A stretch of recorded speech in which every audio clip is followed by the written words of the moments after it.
sesuai dengan adanya, ya, bersifat objektif, tidak ada pengaruh dari pihak manapun.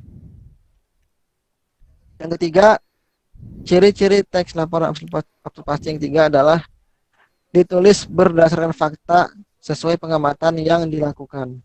Ya, sebagaimana yang terkatakan tadi bahwa teks laporan hasil observasi ini harus mengandung fakta-fakta yang sebenarnya.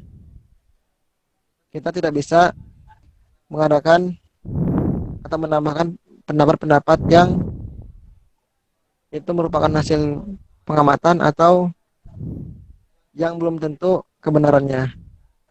Maka ketika kita mengamati suatu objek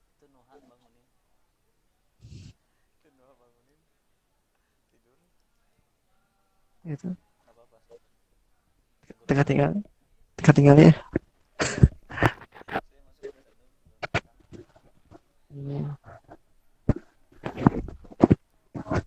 Jadi ketika kita mengamati satu objek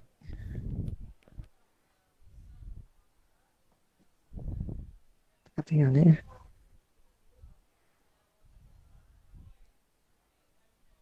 Itu Hmm. kermaca orangnya.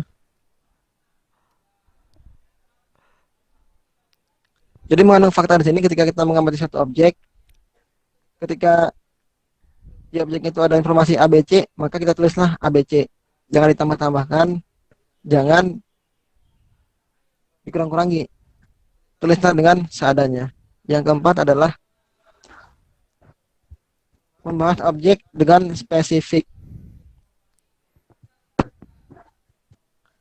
Ketika kita membahas satu objek atau mengamati satu objek, maka bahas objek tersebut secara spesifik. Jangan setengah-setengah. Apabila kita membahasnya dengan setengah-setengah atau secara tidak rinci, gitu ya, maka informasi yang sampai kepada pembaca tidak akan sampai secara lengkap mereka ketahui. Oleh karena itu, pembahasan objek secara spesifik ini juga merupakan hal yang terpenting ketika membuat teks laporan hasil observasi. Yang kelima, ditulis secara lengkap. Pasti ya, pasti ketika seorang membuat satu teks laporan hasil observasi, pasti seorang tersebut ingin teksnya bisa disajikan secara baik dan menarik. Untuk bisa disajikan secara baik dan menarik, maka ditulislah objek yang diteliti itu atau diamati tersebut secara lengkap. Jangan sampai ada yang terlewat dan jangan sampai ada yang tertinggal sedikit pun. Dan yang terakhir yang keenam adalah terdapat pengklasifikasian terhadap objek yang diamati. Berarti di sini maksudnya adalah kita mengklasifikasikan objek yang kita amati. Misalnya dia jenis tumbuhan, berarti pengklasifikasiannya terhadap tumbuhan lagi.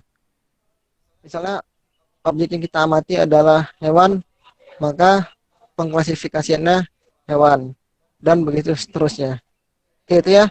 Itu ciri-ciri yang terdapat pada teks laporan hasil observasi. Kita ulang kembali.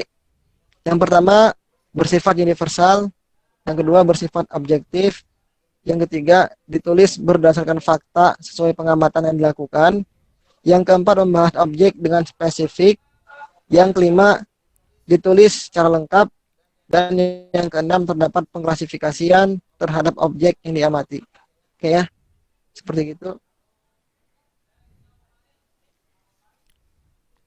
Sampai di sini ada pertanyaan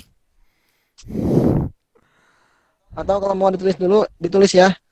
Silakan ditulis. Ustadz kasih waktu 2 menit deh untuk menuliskannya.